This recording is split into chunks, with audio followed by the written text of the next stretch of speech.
आपको नहीं पता? हाँ, एक तो तीसरा सील तोड़ करके आता है। अच्छा, कोई व्यक्ति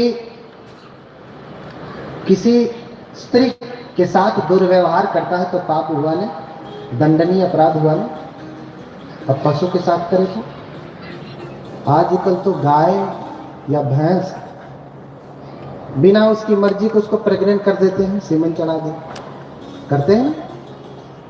भैया तुम क्या कर रहे हो? उसकी मर्जी के बिना उसको प्रेग्नेंट कर। तो अभी ये क्या, जो अभी गर्भ में आया 3-4 महीने का हुआ और ये उल्टी के द्वारा बाहर आना चाहता है। क्यों उल्टी आती है? अच्छा, जब 9 महीने पूरे हो जाते हैं तब क्या होता है?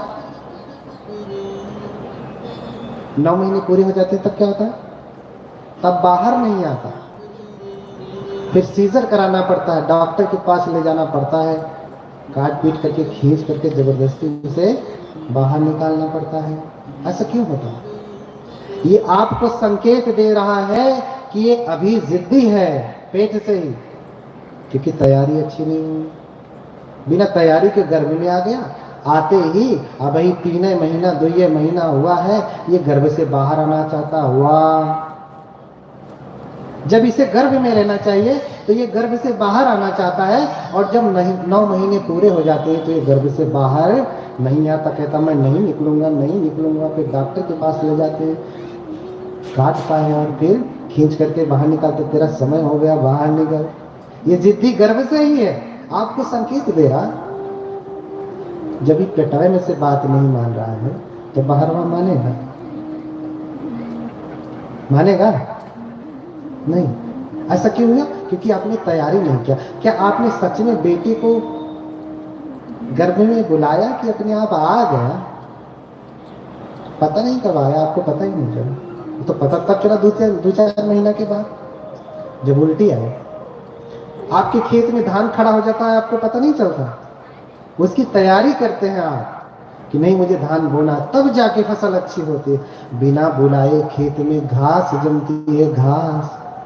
बिना बुलाए गर्भ में घास जमती है, घास। बेटा नहीं, बेटी नहीं, बेटा बेटी पैदा किए जाते हैं, बेटा बेटी पैदा किए जाते हैं। अव्यक्ततः पठने माँ से सप्ताह कलली भय, माँ से द्वितीय कलल्लात् पेशवात्व अर्बुदम, व्यक्ति भवति माँ से तत्रेय गात पंचकम, मूर्धाद्वय सत्थिने बाहु सर्व सूक्ष्मं जन्म च, चतुर्थे व्यक्तांगानां चेतनायाश्च पंचमं, षष्ठे शिरायो बलवर्ण नख त्वचाम, सर्वे सर्वंग भावे पुष्यति सप्तमे, ओजाष्टमे संचरति माता पुत्रो मोह कर्मा। ये 8वें महीने का पूरा क्रम है,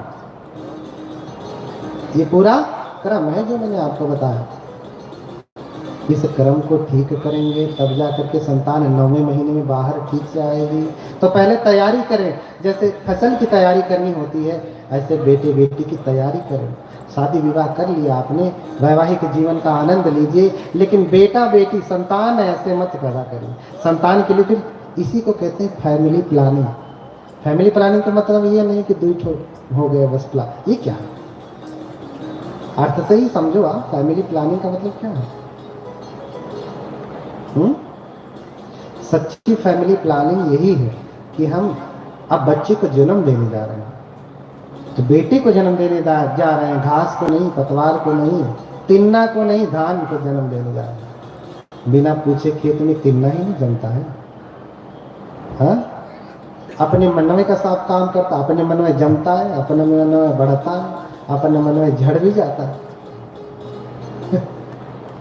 होता है ना। लेकिन धान ऐसा नहीं करता। तो धान चाहिए कि तिन्ना? क्या चाहिए? अब आप लोगों को समझ में आ गया होगा कि गलतियां कहां से हुई, बातें और भी। अब से तैयारी करना है। तो तैयारी करने के लिए अगर आप चाहते हैं कि सात्विक संतान हो तो पहले तैयारी करना है कि अब हमारे विवाह के 2, 4, 5, 6 साल हो गए हैं, अब हमें एक संतान चाहिए। तो पति पत्नी बैठ करके विचार कर लें कि आज तक हम जो भी कुछ करते रहे ऊट पटांग, अब से हम सात्विक जीवन बिताएंगे। अपनी काया को शुद्ध करेंगे, वाणी को शुद्ध करेंगे, मन को पावन करेंगे, और फिर सात्विक मन से, सात्विक काया से जब हम आप दोनों इकट्ठे होंगे, तब जब संतान आएगी तो कैसी होगी? अच्छी होगी।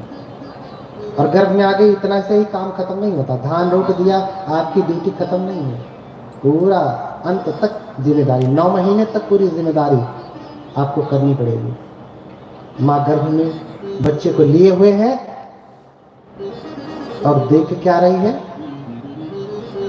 तारक मेहता का उल्टा चश्मा। तो लड़कवा बहरे आई तो क्या करी? चश्मा सीधे लगाई, उत निकाल के तोड़ के फेंक गई। हाँ, सास बहू के झगड़े, वो तो पेट से ही सीख रहा है ना।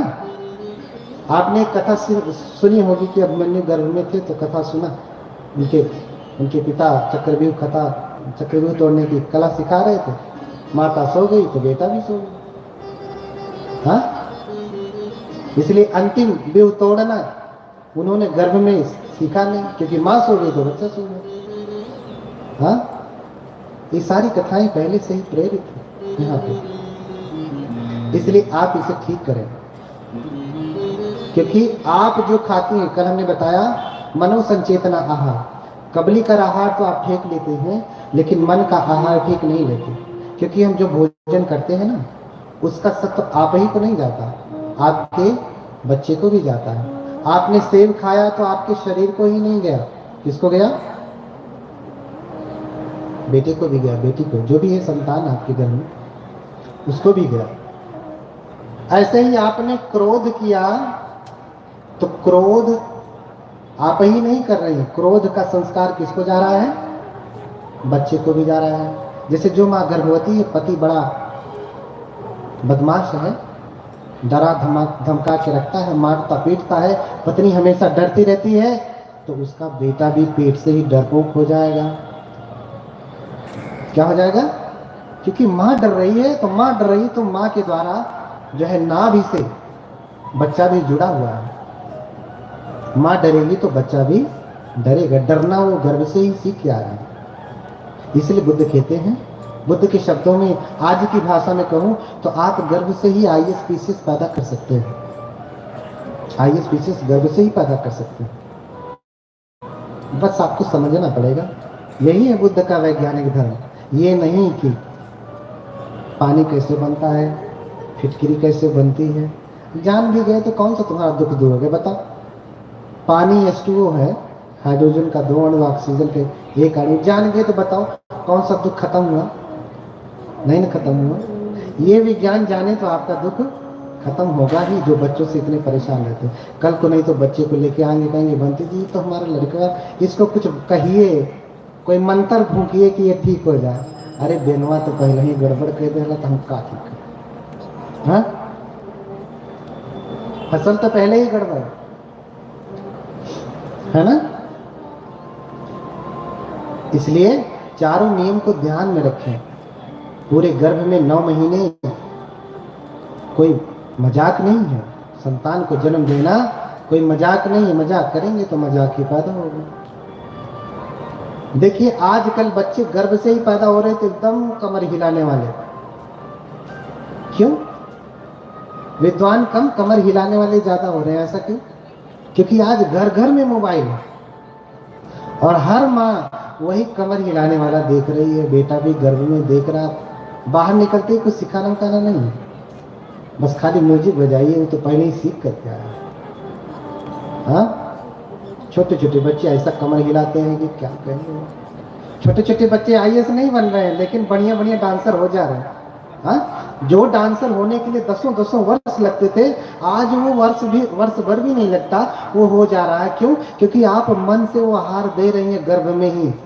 अगर आप ज्ञान का संस्कार गर्भ से देंगे तो बच्चा गर्भ से ज्ञानी नहीं होगा। हाँ, होगा। इसलिए आप सीखें भगवान बुद्ध की कथा, आपके जीवन के लिए सार्थक कैसे होगी? ऐसे ही होगी कि बुद्ध कैसे पैदा हो रहे हैं, सिद्धार्थ गौतम कैसे पैदा हो रहे हैं। अब 9 महीने माता ने गर्भ में धारण किया, ये सारे नियमों का पालन किया, मोटे मोटे मैं आपको बताया हूँ। क्योंकि समय कम है, कथा मात्र 3 दिन की है। जब 7 दिन की लगेगी तो थोड़ा सा और बड़ा करके बताएंगे, है ना। अभी इतना है। तो गांव में पहले पत्र लिखते थे तो क्या कहते थे, थोड़ा लिखना ज़्यादा समझना। तो मैं कह रहा हूँ थोड़ा कहना ज़्यादा समझना, आप समझ लीजिए। लेकिन माता महामाया 10 महीने बच्चे को गर्भ में धारण करती हैं। सभी माताएं 9 महीना जैसे ही शुरू होता है उस 9 महीने में ही बच्चे को जन्म दे देती हैं। 8वां महीना पूरा हुआ कि 9वें महीने में बच्चे को जन्म दे देती हैं। लेकिन सीधे सीधे पहले क्या बाहर आता है कि सर की पैर, सर बाहर आता है ना, हाथ उठाएं, सर बाहर आता है ना। ओहो हो, बोलिए भगवान बुद्ध की।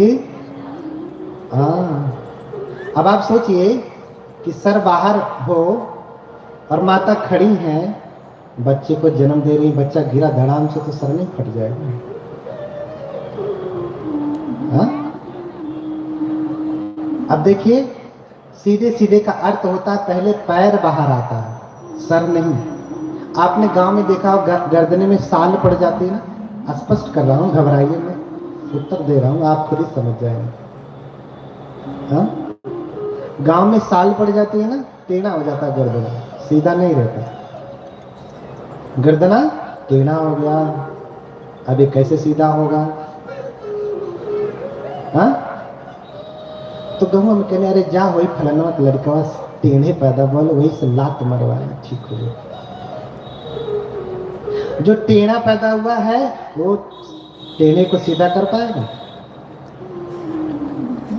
कर पाएगा? फलाना का लड़का टेढ़ा पैदा हुआ है, इसका मतलब उसका पैर पहले बाहर आया, सर नहीं। हाँ? तो इसका मतलब जो हम जानते हैं वो गलत है। फलाना का लड़का सीधे सीधे पैदा हुआ है, इसलिए टेढ़े को क्या करता है, सीधा कर देता है। बोलिए भगवान बुद्ध की। तो सीधे सीधे पैदा होना अर्थात पैर पहले बाहर आता है। गाड़ी में बैठते हैं तो पहले सर गद्दी पे रख देते हैं कि पहले पैर अंदर डालते हैं? हाँ? पैर ही डालते हैं ना, फिर रखते हैं, बैठते हैं। घर में भी कदम रखते हैं तो क्या करते हैं, पैर अंदर डाला ना। अब छोटी दीवार है तो पहले सर और पैर एक साथ घुसाएंगे, लेकिन अब छोटे द्वार कहाँ रह गए, है ना। पहले पैर बाहर आता है, पहले सर नहीं। इसलिए साधु संत भी घर में आते हैं तो सर पहले नहीं रखवाते। क्या रखवाते हैं? अगर उल्टा काम होता तो पहले पैर क्यों रखवाते? सर बनते जी पहले सर बाहर डालिए फिर पैर डालिएगा तब शुभ होगा, ऐसा नहीं होता ना। लोग चरण रखवाते, क्यों? क्योंकि सीधे यही आता है ना। तो दूसरा कारण ये, पहले तो साफ सुथरे पैदा होते हैं, दूसरे सीधे सीधे पैदा होते हैं। और तीसरा कारण क्या है कि बोधिसत्व जब जन्म लेते हैं तो चलते हैं, 7 कदम चलते हैं। और चलते हुए ऐसा वर्णन मिलता है कि उद्घोष करते हैं, अग्गो अहमस्मि लोकस, जेठो अहमस्मि लोकस, सेठो इत्यादि ना। कहते हैं कि मैं इस संसार में अग्र हूं, श्रेष्ठ हूं, ऐसा कहते हैं। 10 महीने में पैदा हुए हैं, पूरा शरीर विकसित है, 7 कदम चलते हैं, ठीक है। इस प्रकार से बोधिसत्व जन्म लेते हैं, माता को कष्ट देते हुए जन्म नहीं लेते। हाँ? लोग कहते हैं, डॉक्टर कहते हैं कि जब बच्चा जन्म लेता है तो 100 हड्डियां टूटने जितना दर्द माँ को दे करके पैदा होता है बच्चा। हाँ? होता है ना, माताएं जानती होंगी, हम तो सिर्फ किताबों में पढ़े। इतना कष्ट देकर के बच्चा पैदा हुआ है, और जो बच्चा इतना कष्ट देकर पैदा हो रहा है वो जीवन भर कष्ट ही देता है। पहले आपने सुना होगा कि माता जी कहीं हॉस्पिटल भी नहीं जाती थी, कुछ भी नहीं। अभी पेट में दर्द हुआ, देखा भी नहीं कि अच्छा दर्द हुआ, तब तक देखा बच्चा भी बाहर आ गया। होता था ना। और बच्चा उस समय धार्मिक होता था, कभी भी माता पिता को सताता नहीं था। कम कष्ट दे करके आया तो माता पिता को बहुत गलती से ही कोई कष्ट दे दिया होगा, तो दे दिया होगा, नहीं तो कष्ट नहीं देता था। ये भी माता अभी खड़ी है, टहनी पकड़ी है, ऐसे झटका लगा, पीड़ा हुई, तुरंत बच्चा आ गया, कितना समय लगा, बिना कष्ट दिए गर्भ से बाहर आ गए, सीधे सीधे आ गए, बिना गंदगी के आ गए, और 10 महीने में आए। ये उनकी धर्मता, ऐसो ही बोध सुधर्मता, ऐसो ही बोधिसत्व सधर्मता। ये बोधिसत्वों की धर्मता है। सभी बोधिसत्व जो जन्म से बोधिसत्व हैं वो ऐसे ही जन्म लेते हैं। अब माता पीहर जा रही थी, अपने मायके जा रही थी। अब तो बच्चा यही हो गया, तो मायके क्यों जाएंगे, वापस चली जाती है। अब राज दरबार में, उनके राज्य में खुशी मनाई जाती है। बच्चा जब 7 दिन का होता है तो बच्चे के जन्म पे तो बहुत कुछ होता है ना, नामकरण होता है, बहुत कुछ होता है। अब नामकरण का समय आया, जैसे ही 7वां दिन लगा, 7वां दिन लगा, माता महामाया बीमार हो जाती है। बच्चे को जन्म देते ही माता महामाया की तबीयत बिगड़ने लगती है। बिगड़ते बिगड़ते 7वां दिन जैसे पहुंचती है और भी बिगड़ जाती है, भयंकर रूप से बीमार हो जाती है, भयंकर रूप से बीमार हो जाती है। अब मरने वाली है। और कहते हैं कि 8वें दिन में माता महामाया अपने शरीर को त्याग देती है। अभी बच्चा 7 ही दिन का है। 7 दिन जैसे ही पूरा हुआ, माता ने अपने शरीर को त्याग दिया। ये तो बच्चा कोई शुभ नहीं होगा ना। गांव में ऐसा बच्चा पैदा हो जाए तो लोग कहते हैं कि अरे ये तो भूत है, प्रेत है, पैदा होते ही अपनी माँ को खा गया। लड़की हो तो और बुरा हो जाता है, ये तो डाइन है, पैदा होते खा गई, ऐसा कहते हैं। ये बड़ी गलत धारणा। सब लोग अपने अपना आयु संस्कार लेकर के आते हैं। किसी के जन्म लेने और मरने से मैं तो चाह रहा हूँ आप मर जाएंगे नहीं ना, मर जाइए। आप मुझे चाहिए मैं मर जाऊँ, मर जाता हूँ, नहीं मर सकता। मुझे जब मरना है मैं तभी मरूंगा। आपके चाहने न चाहने से मरने वाला नहीं। मेरे शुभ अशुभ का आपके ऊपर प्रभाव पड़ने वाला नहीं। 7 दिन के बाद ही माता अपने शरीर को त्याग देती है, मर जाती है। और कहते हैं देवलोक में चली जाती है मरने के बाद। क्योंकि अभिधर्म का उपदेश, बुद्ध का जो त्रिपिटक है, सूत्र विनय अभिधर्म, सूत्र विनय का उपदेश तो धरती पे हुआ है, अभिधर्म का उपदेश धरती पे नहीं हुआ है।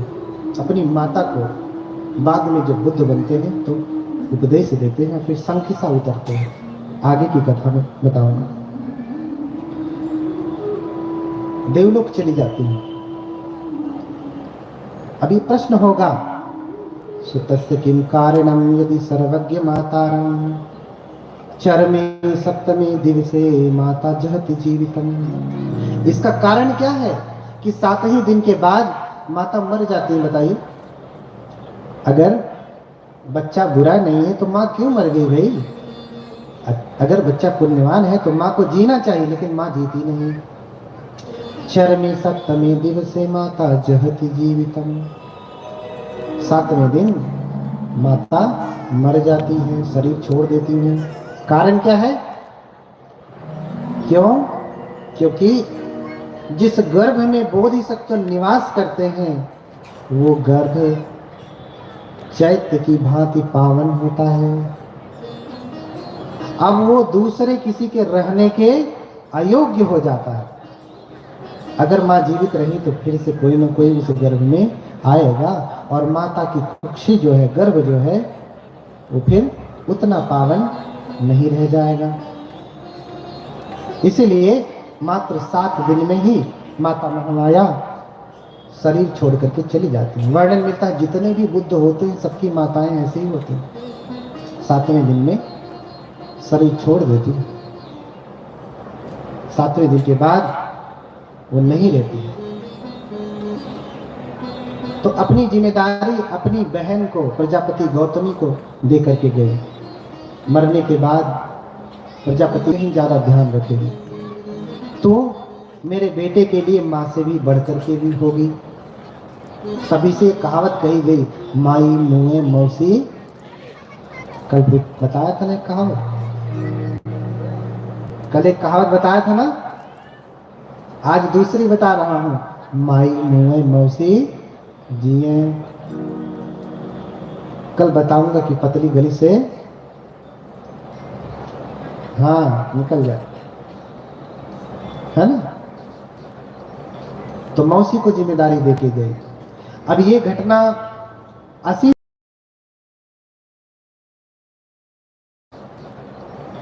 तो मौसी को जिम्मेदारी देके गई। अब ये घटना असीत ऋषि को पता चलती है। असीत ऋषि जो शाक्यों के कुल ऋषि हैं, असित कालदेव नाम है उनका, महारिद्धिवान है, रिद्धि सिद्धि संपन्न है।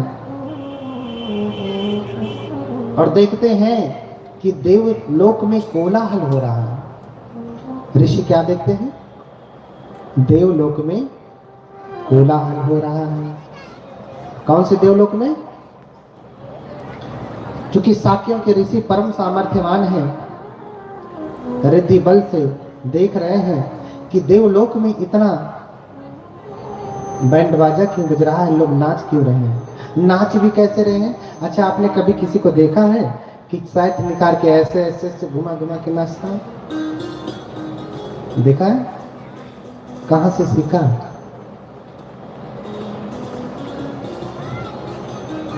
कहां से सीखा? चेलुख्य पादयोचापि पवतिंता पमोदिता किलीसा देव संघाते तावतिं सालये तदा। देवतागण इतने खुश हैं कि संसार में बुद्धों का जन्म हो चुका है, और इतने खुश हैं, हुर्रा हुर्रा करते हुए अपने कपड़ों को निकाल निकाल के घुमा घुमा करके नाच रहे हैं, डांस कर रहे हैं, आनंद मना रहे हैं, उत्सव मना रहे हैं। हाँ,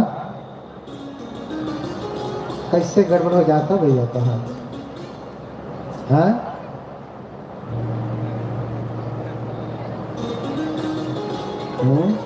इतने लोगों के धर्म में बाधा ना पड़े, नहीं तो बड़ी बाधा हो सकती है। हाँ? चेलुखे पादयोचापि पवत्यंता प्रमोदिता किलीसा देव संघाते तावतिं सालये तदा।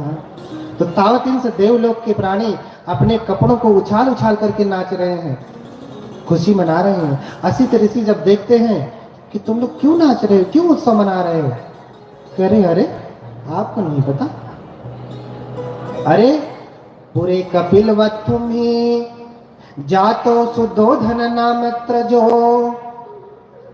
निसज्ज सब बोधि आयम बुद्धो भविष्यति।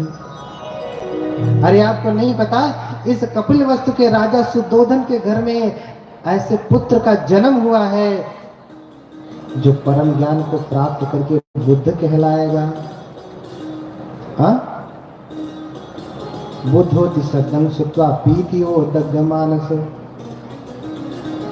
हाँ, बुद्धोति वचनं सुत्वा पीतियो दग्गमानस। अच्छा, बुद्ध जब शब्द सुना तो उनका हृदय प्रीति से भर गया, रोम रोम खड़ा हो गया, इतनी खुशी, इतना आनंद, अरे बुद्ध का जन्म हो रहा है। और जैसे नहीं कहते हैं, वो तक पेट बाहर आ गया, उनका पेट जो फूल गया, सांसें बड़ी होने लगी, अरे बुद्धों का जन्म हो रहा है।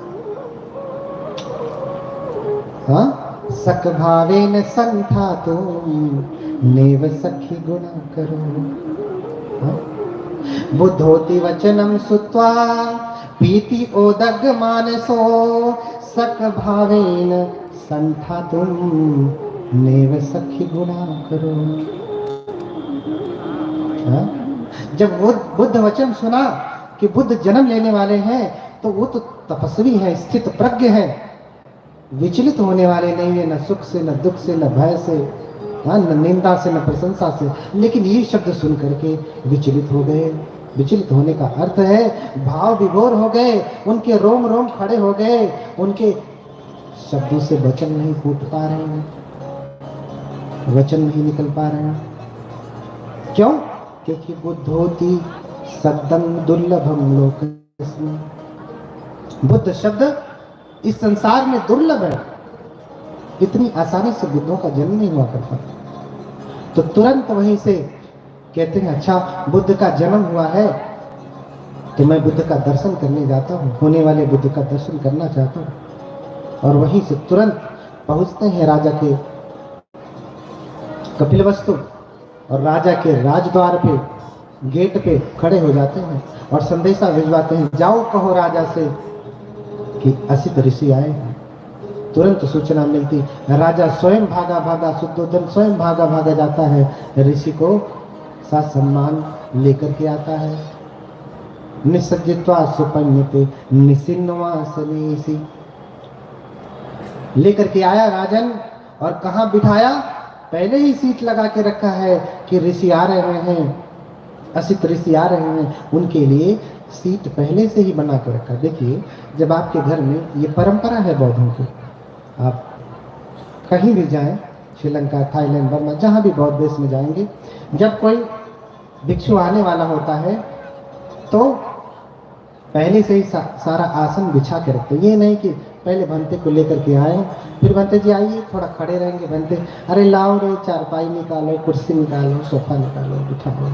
अरे तुम्हें पता ही है कि आने वाले हैं, तो निसज्जित्वा सब कुछ करके रखो ना। राजन ने सुन लिया कि असित ऋषि आ गए, पहले ही सब रेडी करवा रहे। उनके पास नौकर चाकर हैं, आपके पास भाई गृह स्वामी है, आपके पुत्र पुत्रियां हैं, और आसन लगाने में क्या बारात तो चाहिए नहीं, एक आदमी लगा सकता है। निसज्जित्वा सुपन्यते इसिन्नवासनेसी जातो किन महाराज पुतोते मित्रसुधी। और जब बैठ जाते हैं तो राजन पूछते हैं, महाराज आज अचानक कैसे आना हुआ?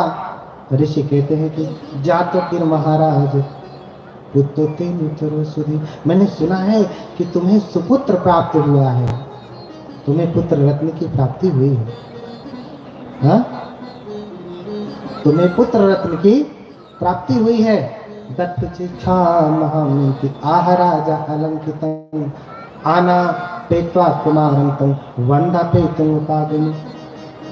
राजन मैंने सुना है कि तुम्हें पुत्र हुआ है, लड़का हुआ है, उसे देखना चाहता हूँ। राजा बहुत प्रसन्न हुए कि मेरे पुत्र को आशीर्वाद देने के लिए स्वयं तपस्वी असित ऋषि आए हैं, जो कभी नहीं आते। सिर्फ मेरे पुत्र को आशीर्वाद देने के लिए आए हैं, इसका मतलब मेरा पुत्र कोई विभूति है, कोई दिव्य बालक है। बड़े प्रसन्न होते हैं। महाराज आप बैठे, मैं तुरंत लेकर के आता हूँ, मैं तुरंत लेकर के आता हूँ। जाकर के देखते हैं तो बेटा सोया है पालने में। क्या देखा? जाके देखा तो बेटा पालने में सोया है।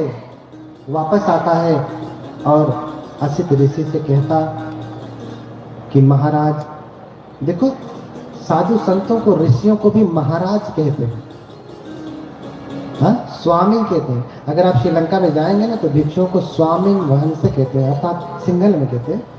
हिंदी में कहेंगे तो महाराज, महाराज कहते हैं। असली स्वामी तो वही है, असली महाराज तो हाँ, चाह मिटी चिंता मिटी और मनवा बेपरवाह। सुनो माताएं, बोलिए भगवान बुद्ध की। महाराज कौन? राजा कौन? चाह मिटी चिंता मिटी मनवा बेपरवाह। और जिसको कुछ नहीं चाहिए वही शहंशाह। जिसको कुछ नहीं चाहिए वही शहंशाह। शहंशाह कौन है? राजा कौन है? जिसकी चाह मिट गई तो उसकी सारी चिंता मिट गई। हाँ, आपको चाह है कि अरे हमारा ननद दवाई वाली है, आवत हुई है, चिंता तो चिंता है। हमारी मम्मी आ रही है, आने वाली मुझे चिंता है। हाँ, तो चिंता है तो आप शहंशाह कहाँ है, राजा कहाँ है? राजा का तो स्वामी, मुझे क्या चिंता है? हाँ, तो चाह मिटी चिंता मिटी, मनवा बेपरवाह, जिसको कछु नहीं चाहिए वही शहंशाह। तो भिक्षुओं को भी शहंशाह कहते, महाराज कहते, उर्दू में कहेंगे तो शहंशाह कहेंगे। हाँ? महाराज अभी वो सो रहा है, बालक सो,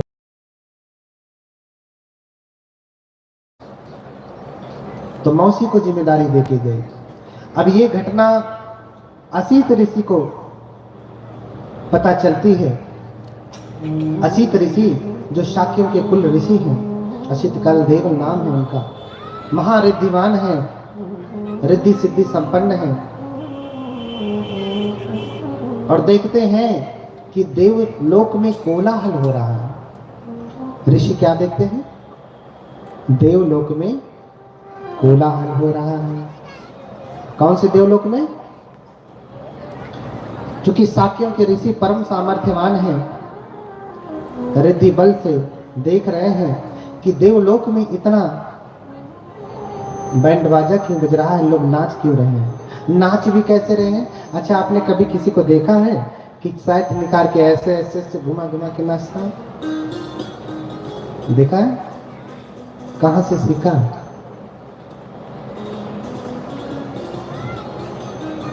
कहां से सीखा? चेलुखे पादयोचापि पवतिंता पमोदिता किलीसा देव संघाते तावतिन साले तदा। देवतागण इतने खुश हैं कि संसार में बुद्धों का जन्म हो चुका है, और इतने खुश हैं, हुर्रा हुर्रा करते हुए अपने कपड़ों को निकाल निकाल के घुमा घुमा करके नाच रहे हैं, डांस कर रहे हैं, आनंद मना रहे हैं, उत्सव मना रहे हैं। हाँ, कैसे गड़बड़ हो जाता भैया? कहाँ? हाँ,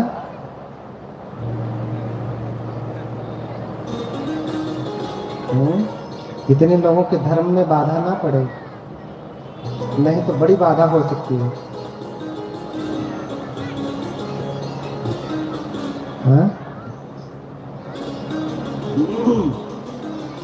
चेलुखे पादयोचापि पवत्यंता पमोदिता किलीसा देव संघाते तावतिन साले तदा। तो तावतिन से देवलोक के प्राणी अपने कपड़ों को उछाल उछाल करके नाच रहे हैं, खुशी मना रहे हैं। असित ऋषि जब देखते हैं कि तुम लोग क्यों नाच रहे हो, क्यों उत्सव मना रहे हो, कह रहे अरे आपको नहीं पता, अरे पूरे कपिलवत तुम्ही जातो सुदोधन नाम त्रजो निसर्ज सब बोधि आयम बुद्धो भविष्यति। अरे आपको नहीं पता, इस कपिल वस्तु के राजा सुदोधन के घर में ऐसे पुत्र का जन्म हुआ है जो परम ज्ञान को प्राप्त करके बुद्ध कहलाएगा। हाँ, बुद्धोति सदं सुत्वा पीतियो दग्गमानस। हाँ, बुद्धोति वचनं सुत्वा पीतियो दग्गमानस। अच्छा, बुद्ध जब शब्द सुना तो उनका हृदय प्रीति से भर गया, रोम रोम खड़ा हो गया, इतनी खुशी, इतना आनंद, अरे बुद्ध का जन्म हो रहा है। और जैसे नहीं कहते हैं, वो तक पेट बाहर आ गया, उनका पेट जो फूल गया, सांसें बड़ी होने लगी, अरे बुद्धों का जन्म हो रहा है। हाँ, सख भावेन संठा तुम नेव सखी गुणा करो। हाँ? बुद्धोति वचनम सुत्वा पीति ओदग मानसो सख भावेन संठा तुम नेव सखी गुणा करो। हाँ? जब वो बुद्ध वचन सुना कि बुद्ध जन्म लेने वाले हैं, तो वो तो तपस्वी है, स्थित प्रज्ञ है, विचलित होने वाले नहीं है, न सुख से, न दुख से, न भय से, हाँ, न निंदा से, न प्रशंसा से। लेकिन ये शब्द सुन करके विचलित हो गए। विचलित होने का अर्थ है भाव विभोर हो गए, उनके रोम रोम खड़े हो गए, उनके शब्दों से वचन नहीं फूट पा रहे हैं, वचन नहीं निकल पा रहे हैं। क्यों? क्योंकि बुद्धोति शब्दं दुर्लभम लोकस्मिन्। बुद्ध शब्द इस संसार में दुर्लभ है, इतनी आसानी से बुद्धों का जन्म नहीं हुआ करता। तो तुरंत वहीं से कहते हैं, अच्छा बुद्ध का जन्म हुआ है तो मैं बुद्ध का दर्शन करने जाता हूँ, होने वाले बुद्ध का दर्शन करना चाहता हूँ। और वहीं से तुरंत पहुंचते हैं राजा के कपिलवस्तु, और राजा के राजद्वार पे, गेट पे खड़े हो जाते हैं और संदेशा भिजवाते हैं, जाओ कहो राजा से कि असित ऋषि आए हैं। तुरंत सूचना मिलती, राजा स्वयं भागा भागा, शुद्धोधन स्वयं भागा भागा जाता है, ऋषि को साथ सम्मान लेकर के आता है। निसज्जित्वा सुपन्यते निसिन्नवासनीसी, लेकर के आया राजन, और कहाँ बिठाया? पहले ही सीट लगा के रखा है कि ऋषि आ रहे हैं, असित ऋषि आ रहे हैं, उनके लिए सीट पहले से ही बना के रखा। देखिए, जब आपके घर में, ये परंपरा है बौद्धों की, आप कहीं भी जाएं, श्रीलंका, थाईलैंड, बर्मा, जहाँ भी बौद्ध देश में जाएंगे, जब कोई भिक्षु आने वाला होता है तो पहले से ही सारा आसन बिछा के रखते। ये नहीं कि पहले भंते को लेकर के आए, फिर भंते जी आइए, थोड़ा खड़े रहेंगे, भंते अरे लाओ रे, चारपाई निकालो, कुर्सी निकालो, सोफा निकालो, बिठाओ। अरे तुम्हें पता ही है कि आने वाले हैं, तो निसज्जित्वा सब कुछ करके रखो ना। राजन ने सुन लिया कि असित ऋषि आ गए, पहले ही सब रेडी करवा लेते। उनके पास नौकर चाकर हैं, आपके पास भाई गृह स्वामी है, आपके पुत्र पुत्रियां हैं, और आसन लगाने में क्या बारात तो चाहिए नहीं, एक आदमी लगा सकता है। निसज्जित्वा सुपन्यते इसिन्नवासनी से जातो किर महाराज तो तेरे तरसुधी। और जब बैठ जाते हैं तो राजन पूछते हैं, महाराज आज अचानक कैसे आना हुआ? ऋषि कहते हैं कि जातो किर महाराज तो तेरे तरसुधी, मैंने सुना है कि तुम्हें सुपुत्र प्राप्त हुआ है, तुम्हें पुत्र रत्न की प्राप्ति हुई है। हाँ, तुम्हें पुत्र रत्न की प्राप्ति हुई है। दत्तचिच्छा महामिति आह राजा अलंकितं आना पेत्वा कुमारंतं वंदा पेतुं उपादिनी।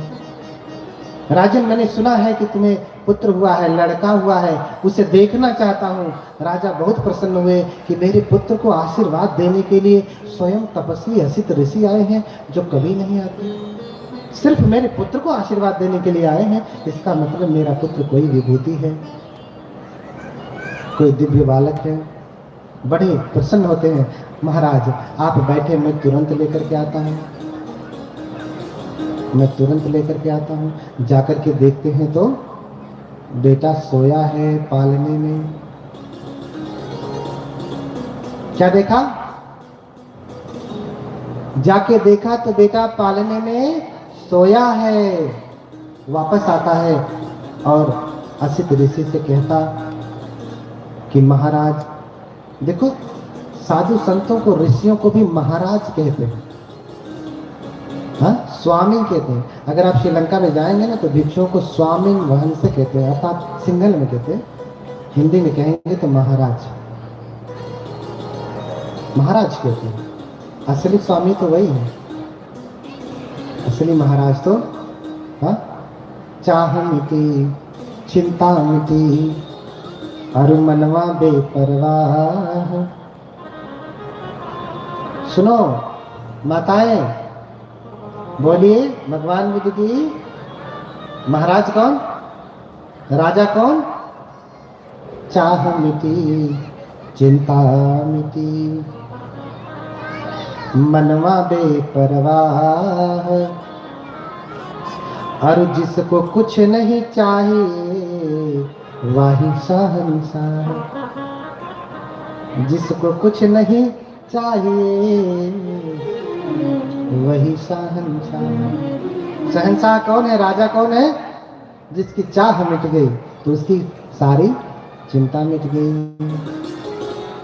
हाँ, आपको चाह है कि अरे हमारा ननद आवे वाली है, आवत हुई है, चिंता तो चिंता है। हमारी मम्मी आ रही है, आने वाली होगी तो चिंता है। हाँ, तो चिंता है तो आप शहंशाह कहाँ है, राजा कहाँ है? राजा का तो स्वामी, मुझे क्या चिंता है? हाँ, तो चाह मिटी चिंता मिटी, मनवा बेपरवाह, जिसको कछु नहीं चाहिए वही शहंशाह। तो भिक्षुओं को भी शहंशाह कहते, महाराज कहते, उर्दू में कहेंगे तो शहंशाह कहेंगे। हाँ? महाराज अभी वो सो रहा है बालक,